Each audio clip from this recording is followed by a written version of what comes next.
Conti, bella palla per Rebic, Rebic, il tiro, Hello everyone and welcome to another episode of the SempreMilan podcast. I'm your host Ollie Fisher, joined once again by Anthony Torgrud. What's up, guys? Glad to be here. Obviously, new dig, so we're trying to add a new program here. If you like it, let us know in the comments, and we could get rid of that annoying duck logo right above me and put ours. So we're just trying it out for now, but let us know what you think. Also, have Madison. Yeah, back from a little holiday and ready to talk about some AC Milan. Miami hat bought on holiday, I presume? Yes. Respect. Of course. Yeah, great stuff. I'll open up with a question then. Would the duck logo have been more or less useful than Zlatan up front yesterday? Well, the duck logo can't be offside, so it'll be more useful. It could be, but at least it would sometimes be onside by virtue of it not moving. Right, so where do we start? It seems to be themed on it whenever AJ wakes up at 3:30 in the morning for these games. It never goes well. It never seems to go well anyway.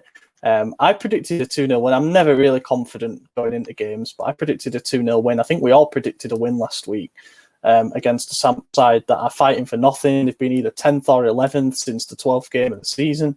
Was expecting them to, perhaps be a bit plucky, a bit hard to break down because Ranieri sides are like that.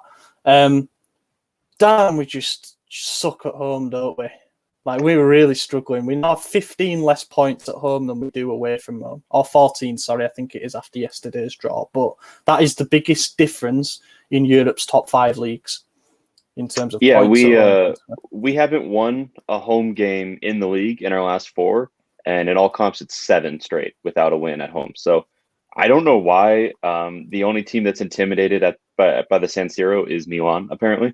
Normally, when the visitor comes in, they're the ones who are like, oh, it's San Siro, big deal. But it seems like it's only us that freak out there. And there's not even fans to jeer them. So I don't really know what the deal is, why we can't get a win at home. I mean, it's nice to be able to go away and do a job because that's typically the hard thing to do.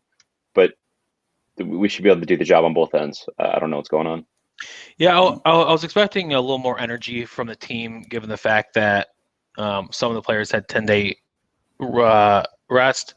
But the first 85 minutes, we looked like shit. They actually put me to sleep for about 20 minutes of it. And the last 5 minutes, and then the last 10 minutes, we looked great. We were pressing, we tried to score, we scored. Kessié hit the post. And it seems like we only start playing well after we score. So when we score early, we're playing well for the rest of the game. When we score in the 85th minute, we're only playing well for the next 5 minutes plus stoppage time. So we just keep on shooting ourselves in the foot, and hopefully, we're 4 points out of 5th place. So hopefully we can, or 4 points above 5th. It's interesting. We talked about a few times actually on this podcast how we never seem to get out of first gear, and we've always touted that as a good thing. We don't have to worry about trying to push harder. We're still performing, but now it's maybe that's a detriment. We're not able to get out of first gear until, like you said, we scored, and that took us 87 minutes, something like that, 88 minutes. Yeah, we're like a Ford Fiesta accelerating on the expressway, man. We just can't go anywhere. Yeah, exactly. It takes an hour to get up to pace, and by then it's too late. You've already lost the race. So, I think that's a perfect analogy because, like I said, we gave away a goal. It's weird because I think up to that point of when we conceded, our defense was probably the best aspect of our game. Gigio had a big save. Tomori looked great. Kjær looked great. It was our fullbacks that suffered. And, I'm not going to slate Salamakers. He was playing out of position, even though he used to play there for Anderlecht. He has been a right winger for us the whole season. So that's what he's used to. Theo should be good enough, but he wasn't. And he hasn't been for a few weeks. I don't know what's going on. And it's probably his fault that we drew that game. Obviously overall performance, bad. But we did enough in those last 10 minutes to get away with the win if we didn't give that ball away there. So I don't know. It's frustrating. It's strange. We didn't look good. No, we didn't. We didn't. It was annoying for a number of reasons. I think the first thing, I know what you're saying. Like Theo was part of the reason that we drew that game. You can say it was the main reason or whatever, but I've seen a lot of people, and I said this in a tweet. There seems to be a split among people who are saying it's Pioli to blame and people who are saying it's Theo to blame. It's both, let's be honest. It was bizarre selection. The tactics, in my opinion, were naive, but then also Pioli can't account for individual errors like that.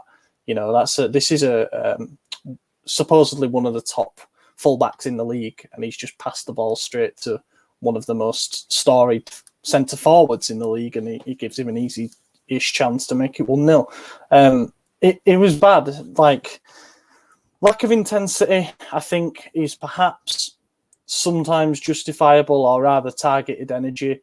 But in this sense, it didn't feel right. I think Sampdoria came with a game plan. We knew they were going to play a 4-4-2, and I thought, oh, that's excellent. We'll overrun them in the midfield. Hakan's going to have a field day playing between the two lines, and I thought we'd find it a lot easier than what we ended up doing. But I think starting right off the bat, the selection was wrong. He should have played Kalulu at right back and Salamakis as a winger. I don't think Salamakis had a disastrous game, and I thought he was a bit unlucky to be the one to be subbed off, to be honest.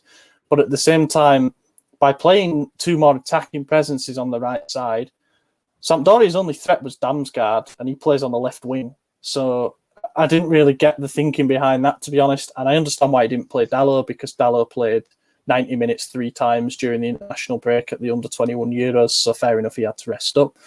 And then, it's just when we go. I mean, getting in at half time at 0-0 was honestly a bit of a relief for us, because up until the 35-minute mark, we were getting properly dominated.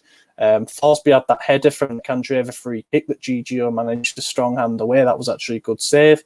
He had a save from, I can't remember who it was, who cut in from the right, and he tipped that one over the bar. We just looked at 6s and 7. We kind of were bending but not breaking. We were allowing them to cross the ball into dangerous areas, but just about getting away with it every time. Last 10 minutes of the first half, we were much better. So I thought we'll come out strong second half and get the result that we all want. But we did what we've done so many times and completely lapse in the first 10 minutes after the break. That got them their goal. And then history shows this season, whenever we go a goal down, we don't win the game. So, that was it. We were fighting an uphill battle. One thing that really, really pisses me off looking back at it is that, they went down to 10 men with half an hour to go, and it took us 27 minutes to break them down. 27 minutes until Hauge got that goal. And even then, it came from a bit of a weird mistake, fluke type thing where he managed to just curl it around everyone. It was a tidy finish, to be honest. Yeah, but like, those are all, that's how he scores all of his goals. It's like almost in that exact spot or that part of the field. Yeah, he's always coming from the left side. Trademark finish. Trademark finish. I just mean it was weird in the sense that the keeper was sort of stranded, and it was Colley who he tried to make a last ditch sort of block on the line, but he was wrong footed, so it just ended up looking like a really nice finish, which it was. But that was all we managed. We didn't really manage anything else. Kessie hit the post and it was deflected, so I don't really blame him for missing that particular opportunity. Çalhanoğlu had a late shot that was saved, but it all just felt like too little too late. And honestly, when the full-time whistle blew, I didn't feel like perhaps Hellas and the Parma games where we'd absolutely rinsed them. I thought on another day we'd have won that game. I honestly thought it was a fair 1-1 draw. And that is a real worry when this team needs to pick up probably 5 more wins at least to get into the top 4. And this is one of the games that you would put down as, probably in the top 2 of the easiest games that we've got in the remaining fixtures, and we didn't do the job. So then you start thinking, where do we go from here? But yeah, performance wise, I don't really fault Donnarumma, to be totally honest with you. The goal, he's not going to be rooted to the line. It was actually a pretty nice measured finish from Quagliarella, so I don't really fault him too much. Same with Salamakis, Kier Tamori, but Theo, I don't know what's going on with him, but I don't like it.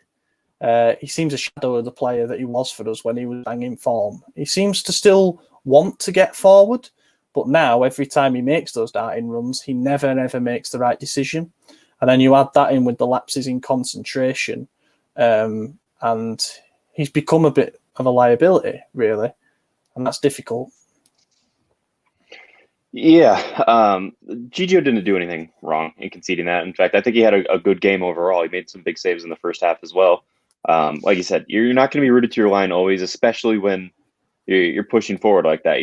It's natural. Goalkeepers drift a bit more out. He was still in the box. I mean, it wasn't like he was 20 yards out or anything, but it just that the perfect range for that shot was exactly where he received the ball. To take a chip like that, it was always going to go over Donnarumma. It was always going to be in. There was no contention at all. So the only person you could blame for that is Theo. I mean, people could blame Kessie for not getting the pass, but like it was behind him. He wasn't looking there. He wasn't expecting it, nor should he have. That's not a pass I would have made. I mean, there was only one Sampdoria player in that area, and it was who got the ball. So I don't know why we were doing that. It's not like he was under pressure to make a pass. He could have made one of those 40-yard runs he loves to do. He could have passed up forward to whoever was on the wing at the time. He could have done anything else. So I don't know what his thinking is.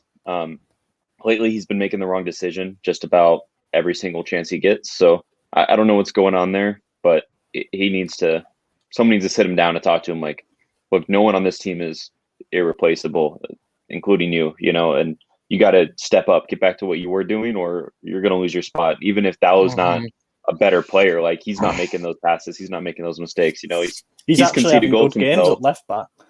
Right, that's what I'm saying. Like he could do a job, so he needs to know that his job's at risk and step up.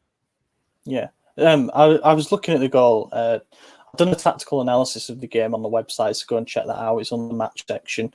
As part of it, I was looking at what Theo would have seen when he made that daft pass. Now, probably 5 yards to 10 yards to his right as he's on the ball is Tomori, stood basically in his own postcode. Like he could have easily just played the ball back to him. I really don't know what he saw to make the pass that he did, but also he had the time to switch it onto his left foot if needed. And I know it's easier said than done to just ping a pass, but Castillejo was stood on his own on the right wing, like on his own. He just had to put it on his left foot, dink it over two players and get it to Samu. But either way, the easy balls back to Tomori was there if needed. The press wasn't that intense. I'm just so surprised at that. But then you think, well, Theo had the really bad back pass to Donnarumma in that game where Romagnoli cleared it off the line against Udinese. That was a hospital pass. That was really bad.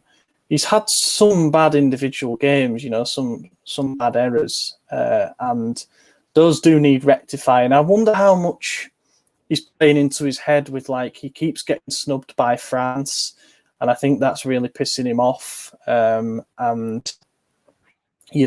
Say what you want, and I don't want to delve too much into it, but I guess stuff away from the field as well can probably impact your mindset and stuff. Not that it should, these are professional athletes, but it does. You wonder, are there other factors that are contributing to what we're seeing from Theo? But I back him to come good again. Like the rest of the team, he seems to be in an ebb of form, and we've seen what they're capable of. So it feels like the only way is up. Like, he can't get worse. So we just got to hope he could get worse. Yeah, if he keeps this up, he's getting worse. But they're also human. They're professional athletes, but they're also human. Everyone has ups and downs. You just expect them to always be on their up.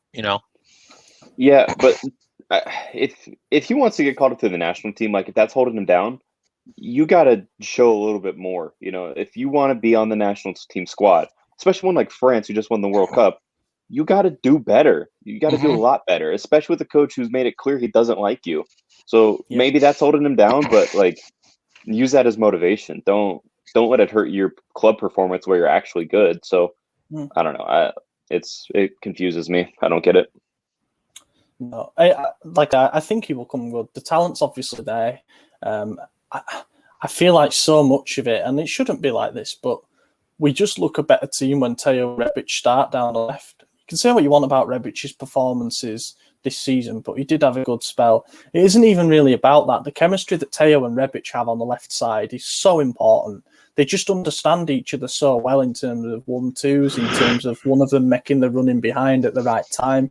And it isn't there with anybody else, especially when you've got a ghost playing on the left wing like we did. So we might as well talk about Krunich's performance. He did nothing.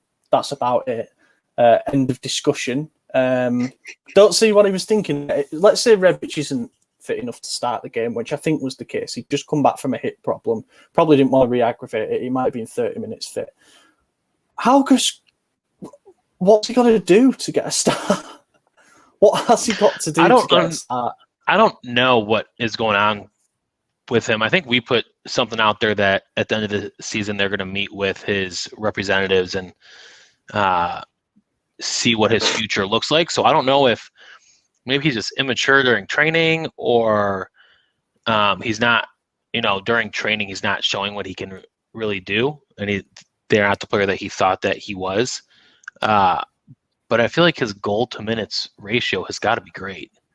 Yeah, I think it is. They're good. just not giving him chances, and if we're not going to redeem any of our lone players that are taking his spot, then why aren't we playing him? Just seems better for the future of the team. So there's got to there's just stuff going on that we don't know about.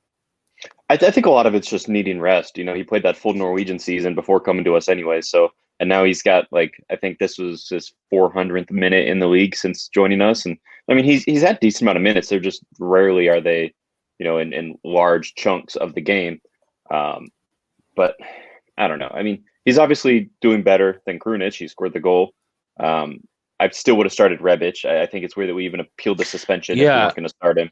Regardless of fitness, if he's unfit to start, then why are we even appealing the suspension? Just give him another rest. Who cares? Dude, when I would look at that starting 11, I was so confused.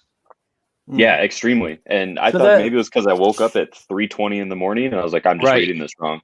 But no, that's what we fielded. It was very strange. Yeah. Krunich, you look at the heat map, Krunich he wasn't where he should have been for the system to work, and I don't think he had that many touches of the ball, to be totally honest with you. Then it's because he's a midfielder, and we've been trying to force him to become a winger, which he's not, and he's not even a great midfielder. So I don't know what we're trying to change up. I think we're living off that one free kick he scored, and we're just like, oh, he'll do something again, he'll do it again, but it doesn't make any sense to me. And I think he has a role in the team, and I think that's the role we should use him in. But why are we trying to change the role? He's a midfielder. Play him in the midfield. Don't throw him on the wing when we have wingers on the bench. We have Liao, we have Rebic, who was fit enough to play. We had Hauge. So it's I don't know. It doesn't make any sense. It doesn't. No. That's my biggest criticism of Pioli has always been his substitutions. So now his lineup is apparently a part of it as well. I don't know. I think he got the subs wrong as well, because obviously JPH, that was the right sub. Rebic coming on, right sub. But to bring Salamakers off, that was wrong.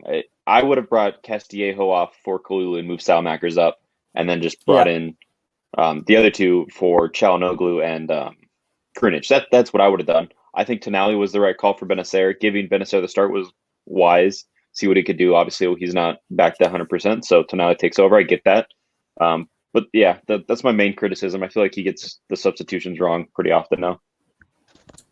Yeah. He's probably overthinking everything, and he's probably scared that we're going to get out of the top four. So he's nervous about what he's doing, That's fair. Especially against a side coached by Ranieri, who's known to be a tinkerer, and seeing he had no players on international duty. He did have time to come up with a plan against us, but also, why start a fucking weird ass lineup if you want to stay in the top four?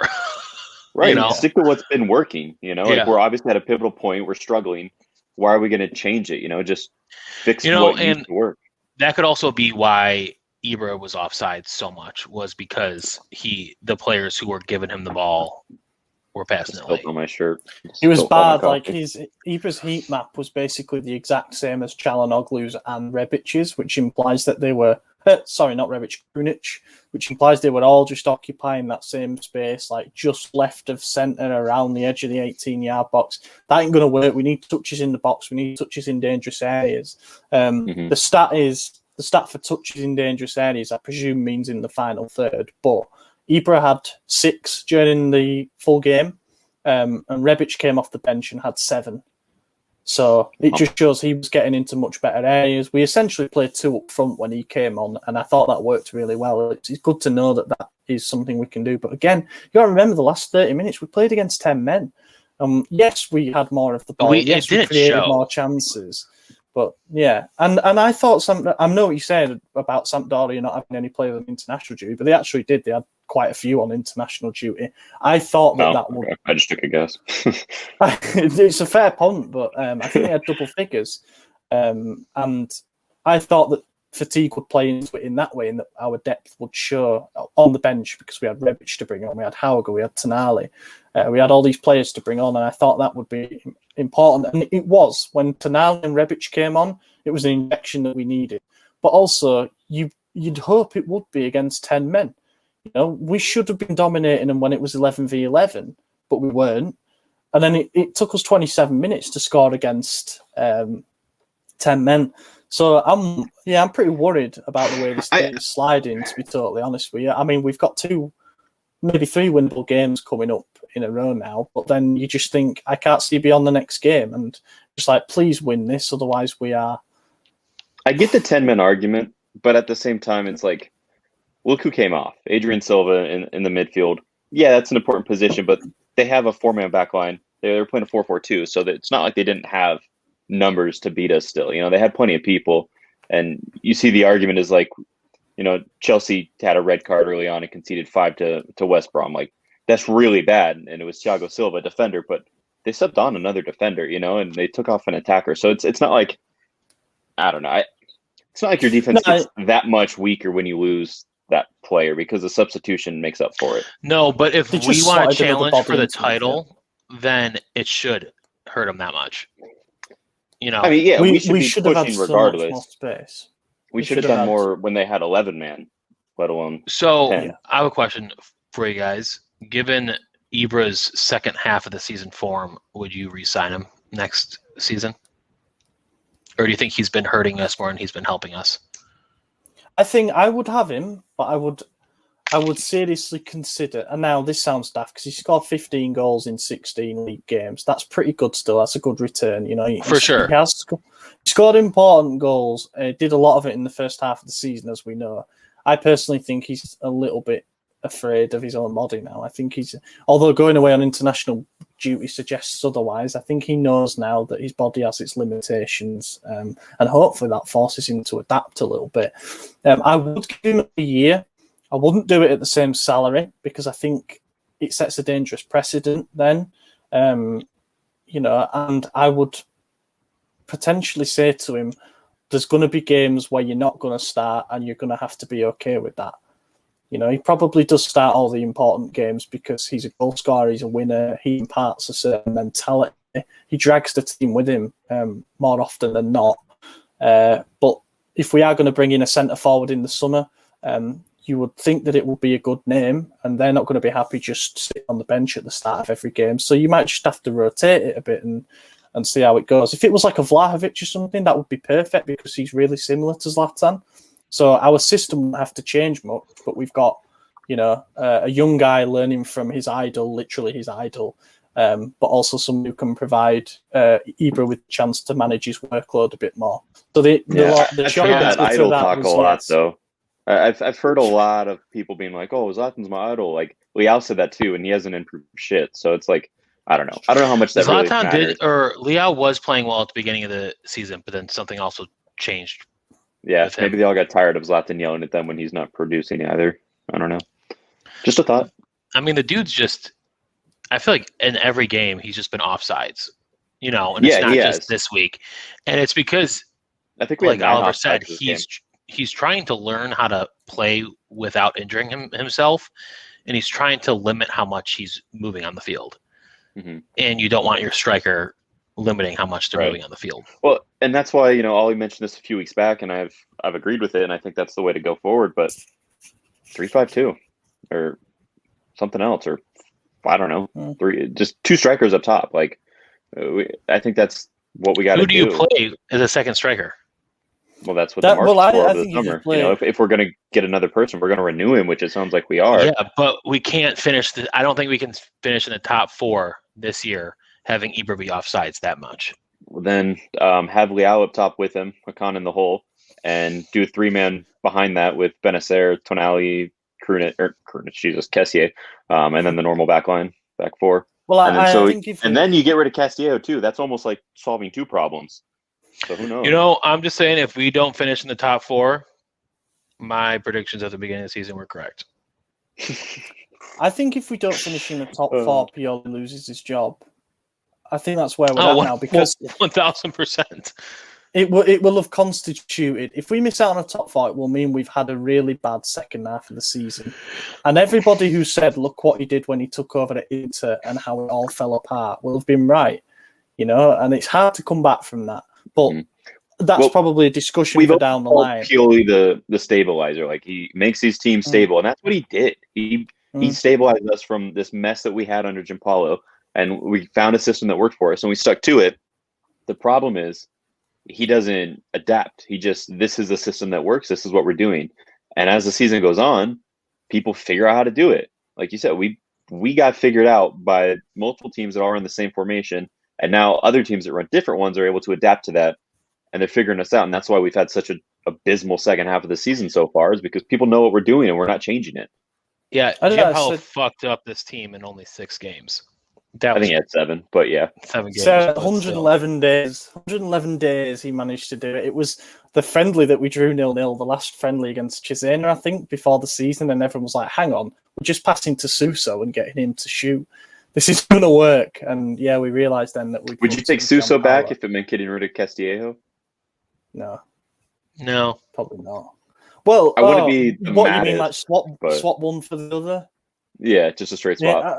Give us this guy Suso's back. Obviously better than Castillejo. And I also think that if Suso was crossing to Ibra, he'd probably fare a bit better, to be honest. At least he'd have someone to aim at that wasn't Piontek. Yeah, when his crosses are on target... I think his crosses were on target more often than not. It was just we didn't have anyone there to receive them. Man. They were a little... they always were we'll never know, because he never had a striker to cross to. Right. Yeah, he was crossing to a plank. Crossing to nothing. He was just kind of crossing pray. Throwing the ball in there and hoping something happens. Yeah. We were talking on the Discord, and I'll put the link to it in the description, about the idea of a 3-5-2. Pretty much had to generally agree that if we're going to do something like that now, we might as well wait until the end of the season to do it. Because I think if we try and implement it now at such a crucial point of the season, if it looks bad in one game, it could ruin everything, that's why I would say if we are going to do it, then we need to commit to doing it in the summer. There's nothing to suggest that we are going to switch to playing a 3-5-2, by the way. This is just ideas from fans and stuff. But on paper, I think it makes a lot of sense, because you find a role for Kier, Tomori and Romagnoli, because I think Romagnoli look better in a back 3, be more sheltered. Theo plays as a wing back, which is good because he doesn't have to worry as much about tracking back, and he can focus more on going forward like Hakimi does for Inter. You can play the 3 in midfield that AJ mentioned, and you can play like Ibra and Rebic, Ibra and Leao. Or if we manage to get another striker, even if we manage to keep Mandzukic for another year because he shows us something, we could play Mandzukic and Rebic up front. And that's what they've done for the Croatian national team. So who knows? Maybe that might work. And then at wing back, you've got choice, Salamanca's, Calabria, whoever you fancy there. But the strength of the 3-5-2, and if you were to say who are the 2 best teams in terms of their having a tactical identity in the league, you would probably say Inter and Atalanta. Inter press well and they counter very fast. Atalanta do the same. They absolutely schooled us at San Siro earlier this year even. And they both play 3 at the back, as we've talked about many a time. But the strength of the press is always in numbers. So you're pressing with 2 from the front, you're pressing with your wing back, you're pressing with 3 in midfield, and you've got 3 men at the back to cover in case they breach the press. It's just a game of numbers, and that's why I think it works so well. And you've got the fluidity of being able to play 3-4-1-2 if that's what the game dictates, and you push Hakan a bit further up. It even gives players like let's say we don't sell Krunich, or let's say we sell him and we bring Pobega back, and he's more used to being box to box than playing deeper. It even gives players like that a role because they would look better in a midfield three. And there's also an argument that you get the best out of Tonali by doing that, because that's what he did at Brescia. He played in the middle of the midfield three, and he had the cover, he had the shielding. He could dictate play because he had two men covering him. And there's a lot of arguments for it working on paper. I'm not saying it would work. We might do it now, and it's an absolute disaster for whatever reason. But I think we've seen with coaches in this league, and perhaps we've seen with Pioli as well, you adapt to survive, you kill or be killed, and we're at risk of stagnating pretty badly here. If in the first half of the season, there's a good article which I wrote up earlier. It was a thread on Twitter originally from a guy who looked into basically first half of the season, we outran all of our opponents. We covered more ground and we had a higher average speed. Doesn't sound that significant, really. But you look at the second half of the season, we're doing just about the same levels, but everyone else has started covering more ground and has started getting faster. And that has basically meant in every single metric, expected goals against, average goals per game, average points per game, every single metric we're down now in the second half of the season because we simply aren't physically overpowering teams anymore. And they're finding it easy to play against, whether that's injuries, whether that's fatigue, whether that's because the players just simply don't want it as much as they did before. I don't know, but there's an interesting link there. And think, how do you figure that out? Well, you've got to adapt. We've got to do something because back-to-back draws at home against Sampdoria and Udinese and Napoli defeat it's not good enough. It's not good enough. I worry unless Pioli can turn this round in the next couple of games. I'm not sacking him there, by the way. I'm just saying that show us something, show us something. You think about the Fiorentina game, for example. It was a good game. We won 3-2. We were all buzzing afterwards. But now I think back to it, it wasn't perfect by any means. No, I wasn't buzzing at all, actually. That was a terrible game. Well, it was our first game all season in the league where we've come back from a losing position to win a game. Our first one. That should tell you how I felt as soon as we conceded yesterday. I just knew. I was like, all right, here we go. It's over. I was shocked we even got a draw. Yeah. I don't think the crisis ended against Fiorentina. I'll be totally honest. They're a bad team, and Sampdoria are also they're better than Fiorentina, to be totally honest with you. But still, we've got to be beating those if we're serious. And all of this makes you think, right? So halfway point of the season, we've won the Winter Scudetto, which isn't anything. We're top at the halfway point of the season. We've won our Europa League group. We're obviously still in the Coppa Italia. You fast forward to where we are now. We've lost home games against Juve, Atalanta, Inter, and Napoli.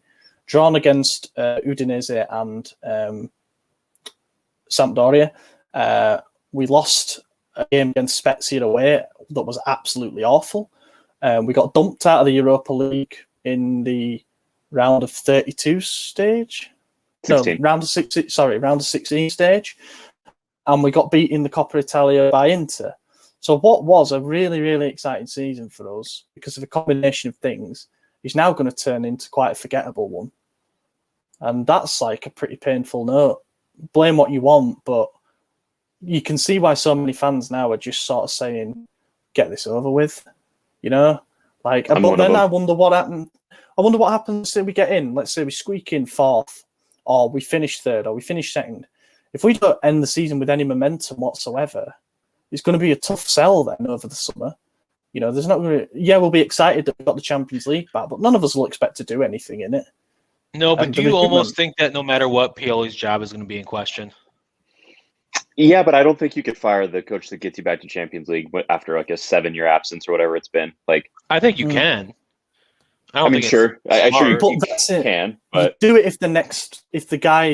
if you think that the guy to take you to the next levels. If Pioli was the transition manager who's going to get you into top 4, and the guy that you think is going to take you from top 4 to serious title challenger is out there, then maybe you go for it. Whether that's an Allegri, I doubt that, or someone. You'd have to get him lined up, though. You'd have to have him lined up already. You can't just sack him and then be like, okay, we're going to look for a serious manager now. We'd have to already have serious contacts with an Allegri or any. I don't even know who else is available right now. Sorry, I mean, but is that the right move? Sorry, but... I would stay away too. I mean, that's another rebuild. That's an entire another rebuild. We don't have the players for his system anyway. It's like that would take too long. We'd start the season shit. We'd want him sacked by game 11, game 12, and we'd be all over the place again. You know, I think any manager you give consistency to after 4 or 5 seasons is going to be able to have something solid built. The problem is a club of our stature, you don't get that kind of time. It's either succeed or don't.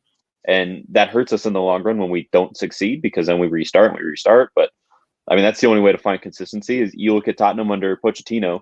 I don't know how long he was there. It was like 7 or 8 seasons, but they weren't a good team. And then he got into a Champions League final because he had consistency. He had his core. He knew his system. He made it work.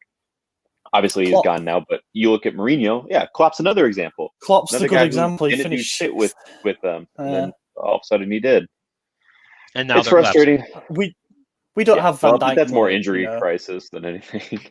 They're collapsing. But that's an interesting point though, because Klopp, won the league at a canter, and their drop off has been absolutely massive this season because of injuries. So then you think, well, if Jurgen Klopp can't manage an injury, how do you expect Pioli to do it?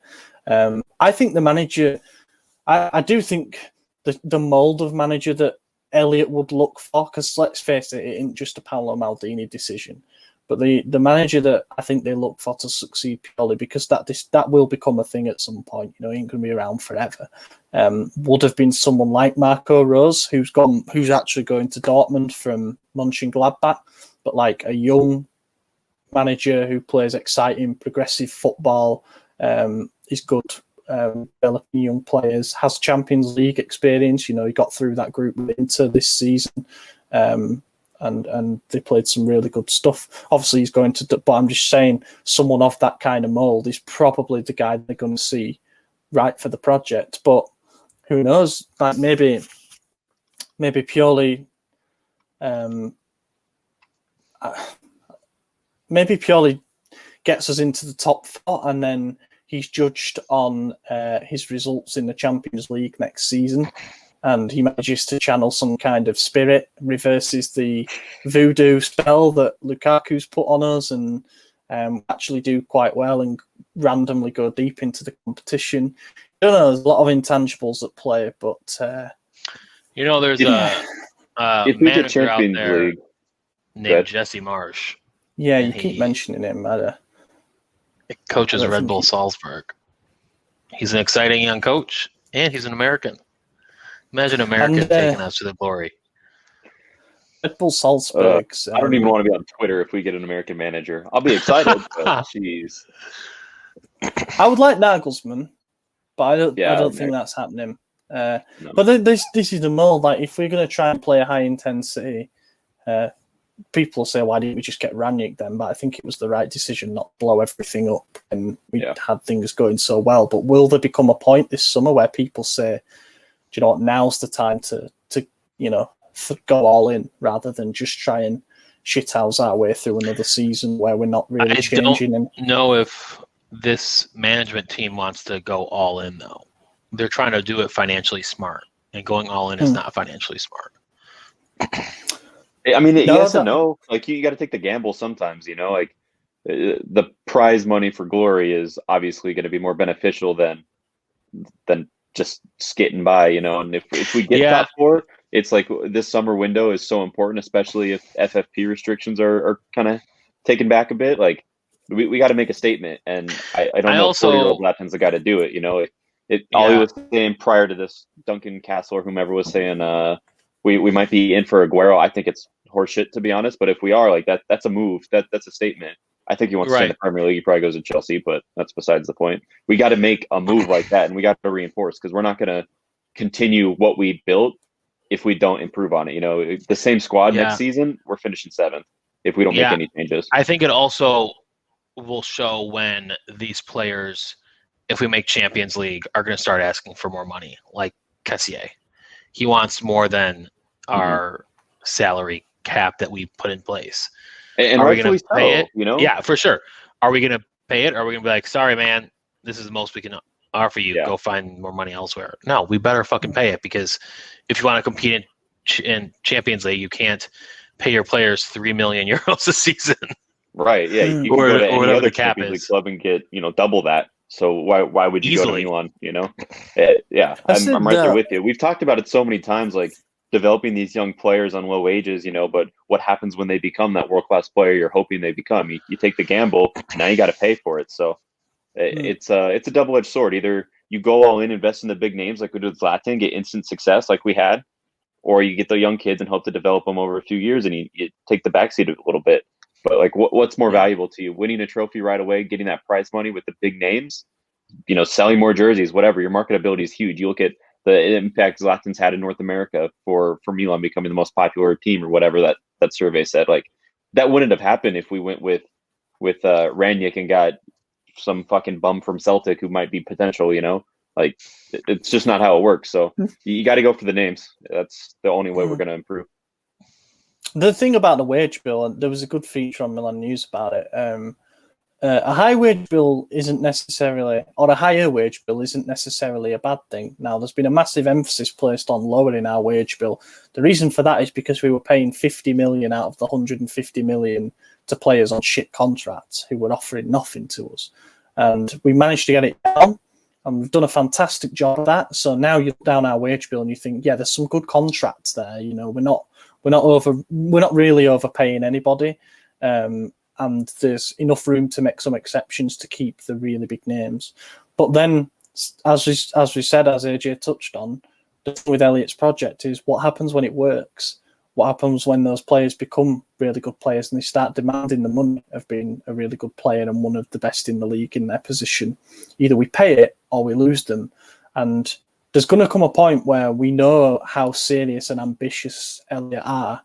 It will come from the renewals of the likes of Kessier and other renewals that we'll have to tackle. Even the Donnarumma one is kind of that, but I actually back us standing firm on that because we made a rub for our own back by giving him $6 million a year as an 18-year-old. To be totally honest, it was only ever going to go up from there, and now it's like, wow, we're paying a goalkeeper $8 million a year. But anyway, and yeah, we'll see where exactly we're headed with how these renewals are handled, and if we manage to keep our core intact and we commit to paying them what they're worth, and then we build around it, then I think we're good to go. But yeah, if just to put perspective, go ahead. If big offers start coming in for these players and we don't really back ourselves to renew them, so we sell to get some money in and make a profit, we'll know that that's what it's all about. They want to become another Dortmund, they want to become a Leipzig, just like a development ground for players, and then bring in more and develop them. And I hope it's not that. Yeah, just to kind of give perspective to how like the Donnarumma saga goes. We're dealing with Mino Raiola. We all know like, oh, he's a tough negotiator, blah blah blah, all this stuff. But like, to really look at it, there were reports that came out today about Erling Haaland and his negotiations, and they're demanding 30 million a year for him, which that's his salary, whatever. But so just cut these numbers in a third for Donnarumma to get 10. Then Mino wants 20 million himself just for agent fees, and then an additional 20 million for Erling Haaland's father, which like irrelevant to the whole career. Like, sure, he developed. Well, he was he was a footballer himself. Yeah, congrats. So like, he doesn't need that money. He played for Man City. Right. That's what I'm saying. Like, there's no relevancy there. Besides, he played for Man City when they were shit, though. Yeah, he doesn't mean he has money. Still a big club, though. But what I'm saying is, like, they're looking at, Haaland for 30 mil, but it's really, they're asking for 70 mil for that, plus the transfer fee of 150 or whatever it is. Did you add Donnarumma, who's not transferring, I didn't add that up. Is that it? No, that's right. 2020. No, that's right. I'm just trying to add up how much the entire thing would cost. So you've got 150 mil, quarter of a billion, just about. Yeah. I mean, I think about half. Million. Yeah. Yeah. That is mental. So you look at Donnarumma now, who doesn't have the transfer fee of 150. So there's wiggle room for Mino to be like, I want 30 million in agent fees for myself, 10 mil on the salary. You got to renew Antonio Donnarumma. Like, at Mirabelli made a big deal about, I didn't pay Mino any agent fees. Like, yeah, you didn't for Gigio's renewal, but you were forced to sign his shitty brother and you were forced to pay agent fees on that. So it's like, who really won? It wasn't us.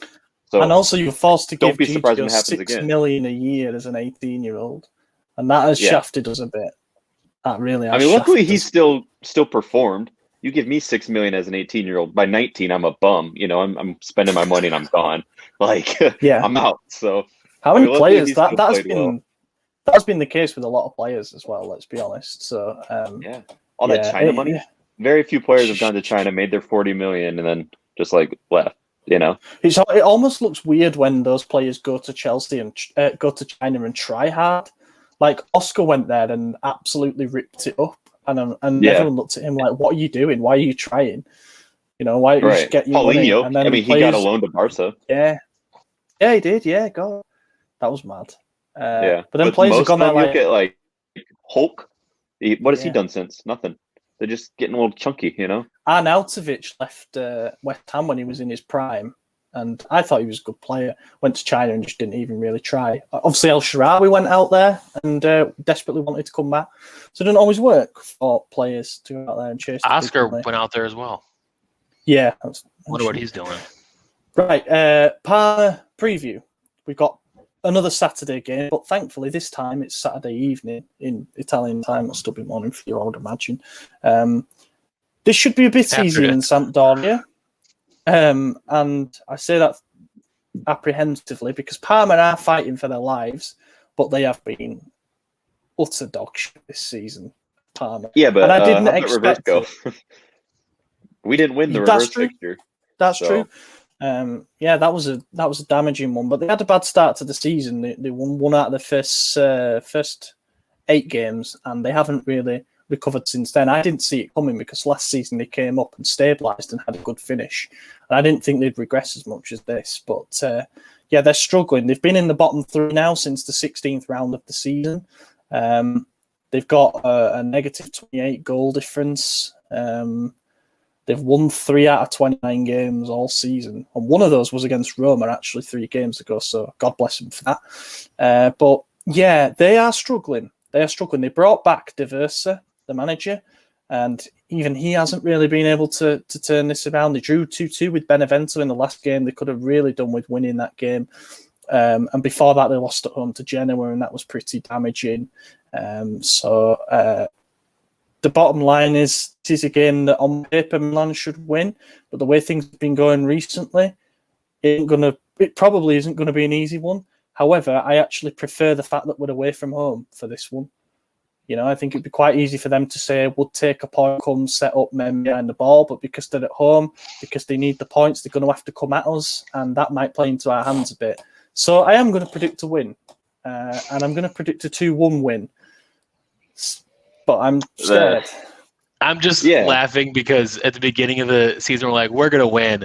Now it's like, oh, shit, do you think we're going to actually win? Yeah, the narrative's changed. I was also going to say a 2-1 win because I'm not going to predict a loss. That's silly. Against I'm going to go but big and say 4-0 win. I think you're crazy. I don't think that's happening. Hope you're right, man. I hope you're right. That would be fantastic. But I just don't see. I don't know. Yeah. We got a lot of adjustments to make. If we win by 3 goals or more, Maddie, you can host the podcast for the rest of the season. Oh, Lucas will love that.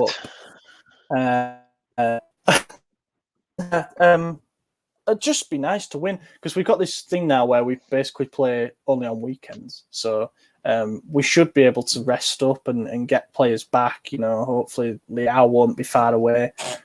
We have a couple Wednesday and Monday games actually for the rest of the season. Yeah, but for the next 2 weeks, if you know what I mean, we play Saturday, Sunday.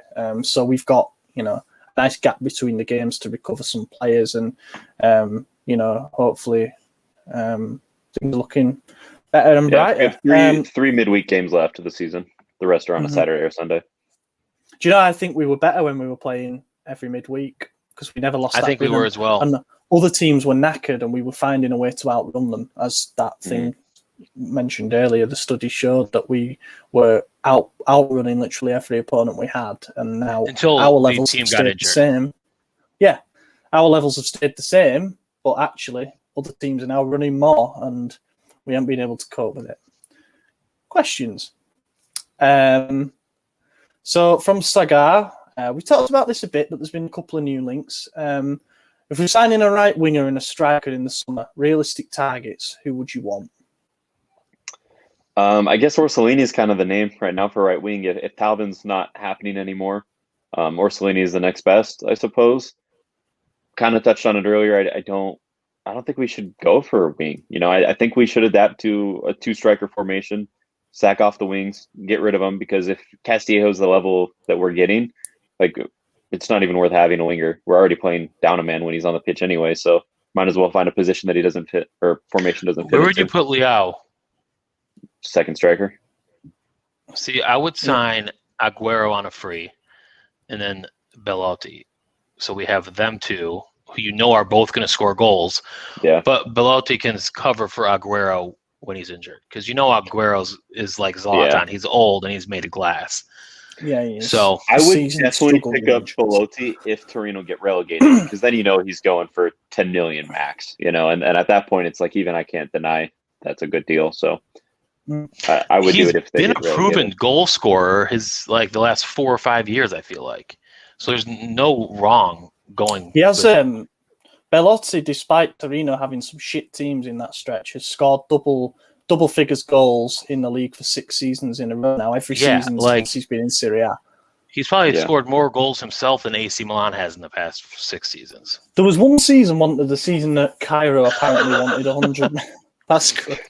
There was a season that Cairo apparently wanted 100 mil, and that was when he'd scored 26, I think, in the league. Yeah. And that was when we had our biggest links with him, which is ridiculous.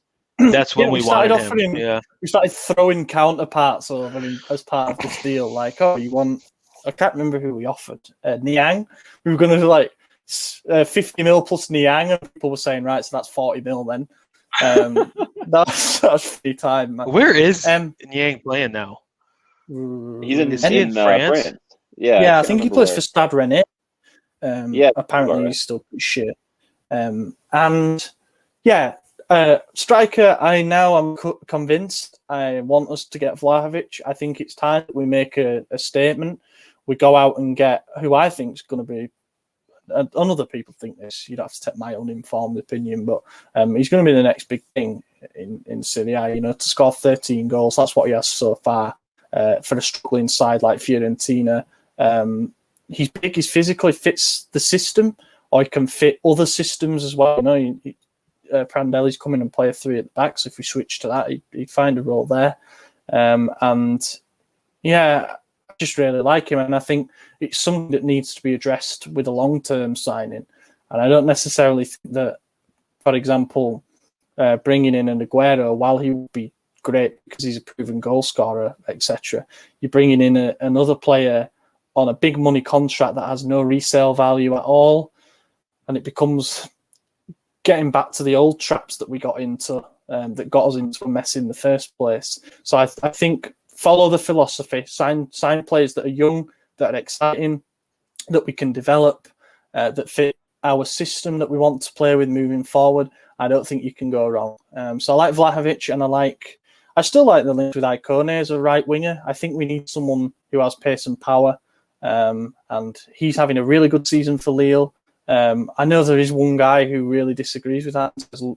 Icone is mediocre. Well, he set up Lille winner last night, and they beat PSG away to go top of the league again. So, he's doing the business in the games where it counts, and he had 2 really good games against us.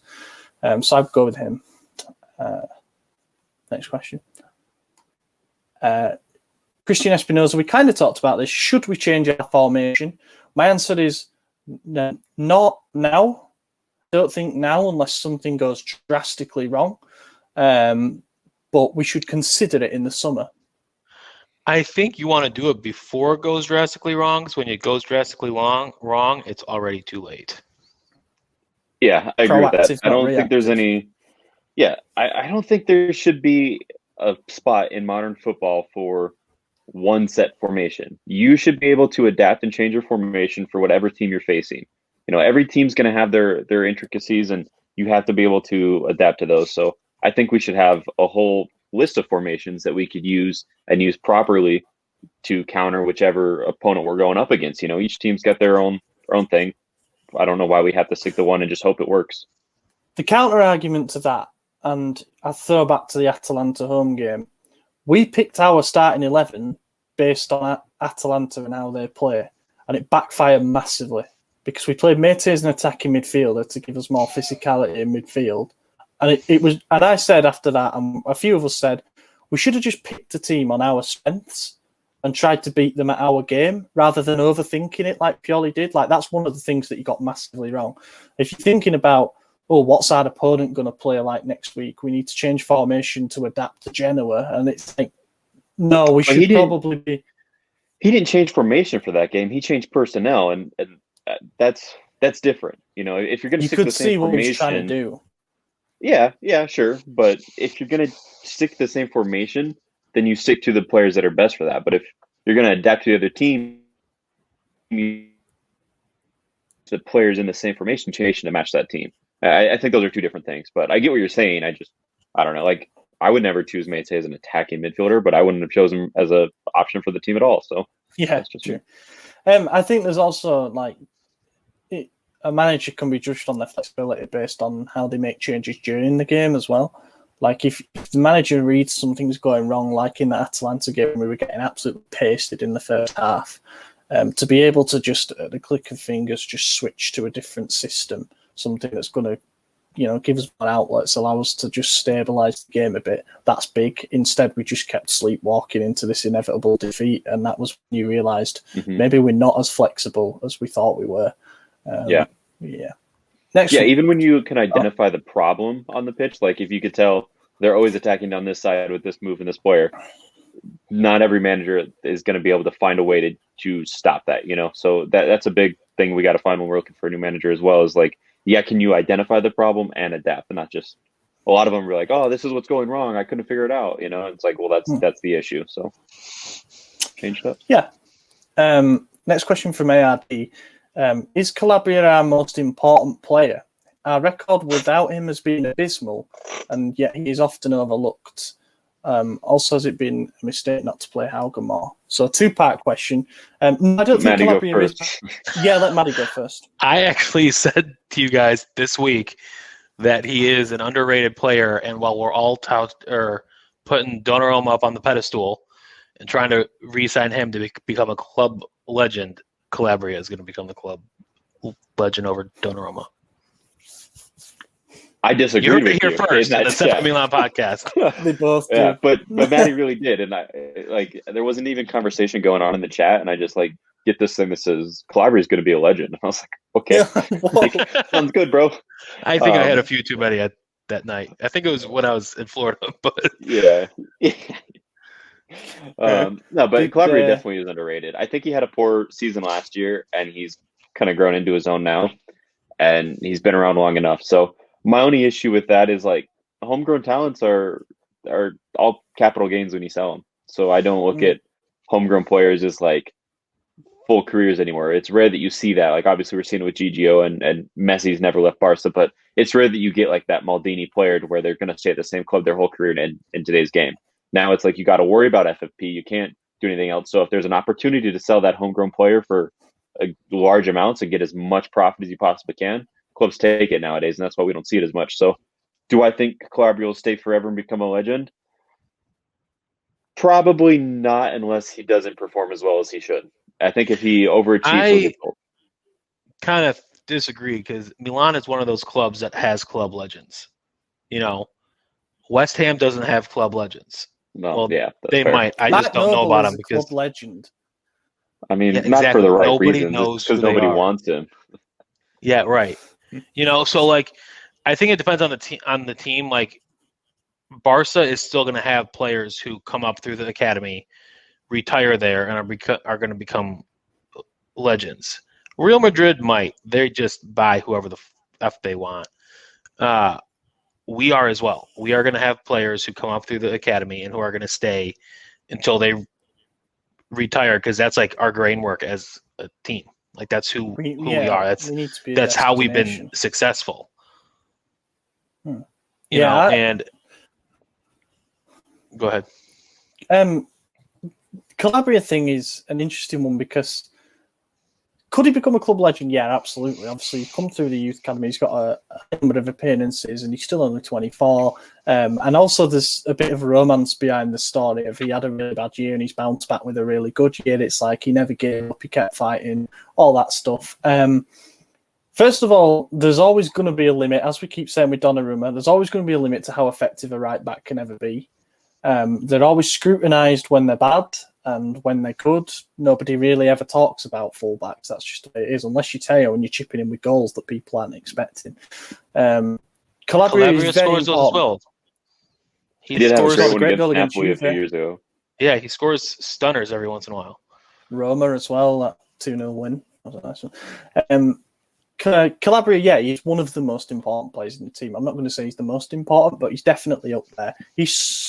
It's all about, like, this 4-2-3-1, it's all about balance, and you need the right players down the flanks for it to work right. Without Calabria at right back, it doesn't seem to work right. That's just a fact. That's just the way it looks. And I really hope he comes back better from this knee injury, you know, and that it isn't the start of a larger problem, but it is just minor surgery, so touch wood, it'll be okay. And the Hauge thing, yeah, we talked about it a little bit already, but hopefully he's had a bit of rest because he hasn't featured much in the last couple of months.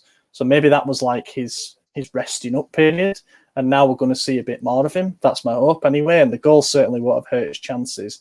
But yes, from here on in, we should see more of Hauge, definitely.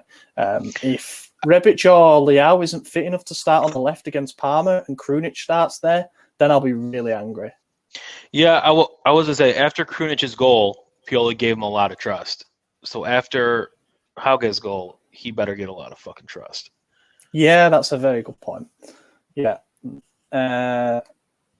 Next question.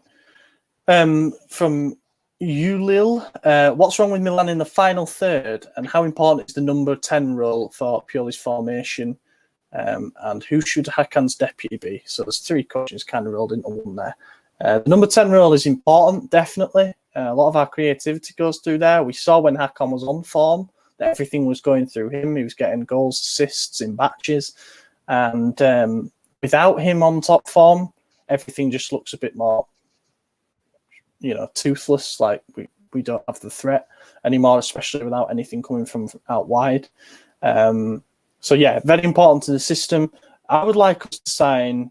I'm not bothered about Brahim Diaz staying for another year on loan, to be honest. Having thought about it, I think we need to sign somebody who is our player. You know, even if Brahim had an option to buy included, I don't know if he's ever gonna really get going in Italy with Serie A like he might do if he went back to La Liga, you know, where having a small physical frame but being very good technically is probably encouraged, rather than here where sometimes he can just be anonymous because he gets overcrowded and all that. So the guy that we've been linked with quite a lot recently is Vlasic from CSKA Moscow. Now, totally understand if people don't know who he is and aren't excited about that, but he is good, and I would like that.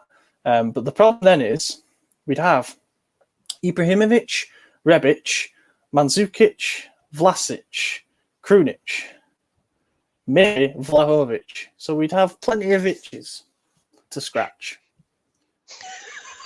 I just added that last bit on. Yeah, but he's good, he's Vlasic, so I would say him as deputy. So I think the first part was, you know, what's the issue in the final third? I think the obvious answer is not scoring goals. I mean, that's your issue in the final third. Either you score or you don't. A deputy, I think we were linked with, was it Zakenya? Is that his name? Yeah.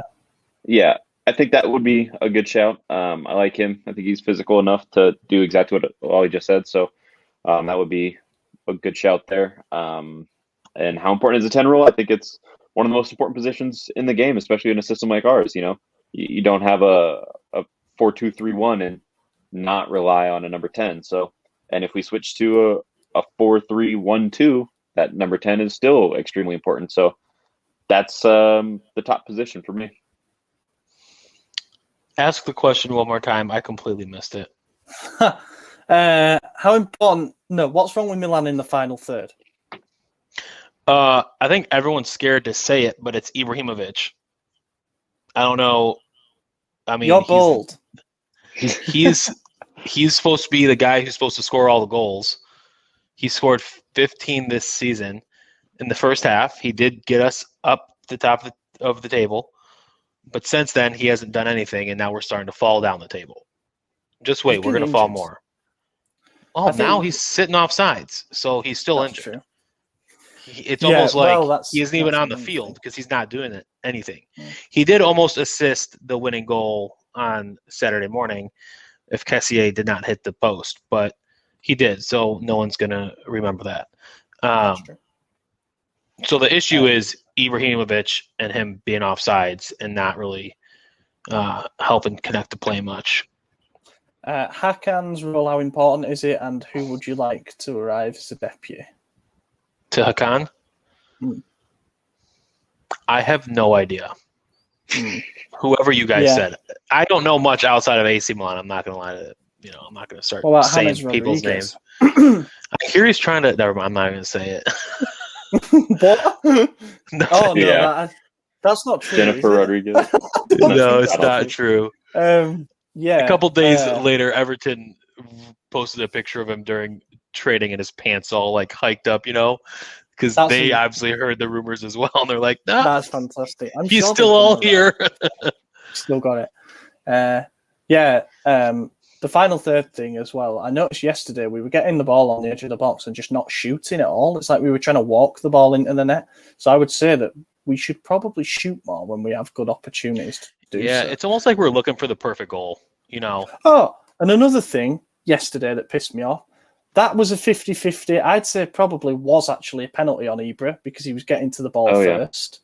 It's not a massively controversial Stonewall penalty, but I think the pundits agreed that it was probably one of those that you see given. And if we hadn't have been given many as we have this season, perhaps it does get given. But anyway, whatever. And Rebic, the one where Hauge put the ball through to him and he slotted it under the keeper, but it got cleared off the line pretty much. He should have just gone down. Like, he was getting ragged over as he took the shot. He should have just not bothered shooting and he got a Stonewall penalty. But I don't even know if he shot. I think he tried to cross it to Zlatan. I think it was, to be honest. Oh, he tried to he did something. Anyway. I think he tried to just put it across the face of the goal. But yeah, as far as the penalty shout, I agree. I think that if it's outside the box, it's a free kick 100% of the time. And inside the box, it's 50-50. I don't know. I lean towards the penalty, but I also wasn't like livid that it wasn't given. I said at the time because it was an early game and I anticipated it. I thought he was looking for it as well, which doesn't help. When he's clearly fallen over under the contact rather than actually try to. And that's the issue with having so many penalties in the season and people complaining about it is now refs are like, all right, let's see. Are they just trying to pull any little contact? And so they start to lean against it eventually. Mm-hmm. But unless you're Juve. Yeah, well, even they're struggling, man. Chibuso asks, what do you think about bringing Conte and Laxalt back as backups to Calabria and Theo? No. I don't think about that. I don't think about it at all. No, not at all. It's not really for me, that one. Although I think we are going to face a bit of a dilemma with these loan players that are returning. Like, if Atlanta don't decide to redeem Caldara, what the hell do we do with him? Because that was supposed to be a guaranteed 15 million coming in for us, We sell Romagnoli. Now Caldara is a fourth choice behind Tomori and Gabia Care. I honestly might actually do okay. And then who else? Laxalt, sell. Obviously, if we get a few million for him and just make our money back, sell. That's good. Is Celtic not interested in keeping him? I thought they were. Mixed reports. Some say they are, some say they're not. I guess the last few games will be decisive. Conte will go to Parma if they manage to stay up. So I think we should throw the game on Saturday to give ourselves a better chance of getting the 8 million from him going. That's how much we're going to get is 8 million. That's actually a lot. That's a lot. Yeah, I know. I mean, not compared to what we. I was going to say just let him go for free, man. He's not worth anything, but they're going to give us 8 million. Shit. Right, that's one more question because I'd feel bad if I didn't ask this. YM Guna, it's unpopular, but is it really a nightmare scenario if Donnarumma and Çalhanoğlu leave for free? with Champions League money, we'd have money, and their new contracts alone would be more expensive than signing replacements on cheaper deals. No, I don't think it's a nightmare. I think let Hakan go, honestly. Are we talking? Who's talking? Let Hakan go. I'm okay with him leaving as long as we switch to like I said, a 4-3-1-2. Then we have other players we could put down the hole. Even try Leao there and Rebic and Zlatan up top or whatever you want to do. There's ways to work around it, and that frees up money to sign, that second striker we want if his contract's gone. Donnarumma a bit more so, just because you could get a lot of money to sell him. So if he decides he's not going to go, I think we could reach like a gentleman's agreement of like 6 months renewal, same wage, whatever, and we'll sell you this summer. I think if we can't come to an agreement on a new long-term deal, then that would be the way to go, because he's worth a lot of money. We could get good money for him.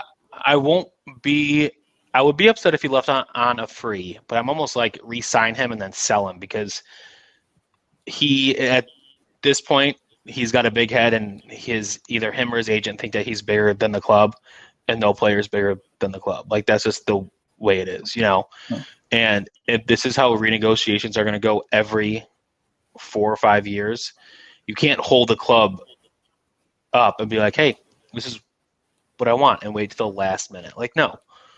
If you want to be the captain, this is not how you act. You say that you want to sign a contract, so tell your agent to stop being a fat, greedy man with greasy fingers and sign the contract.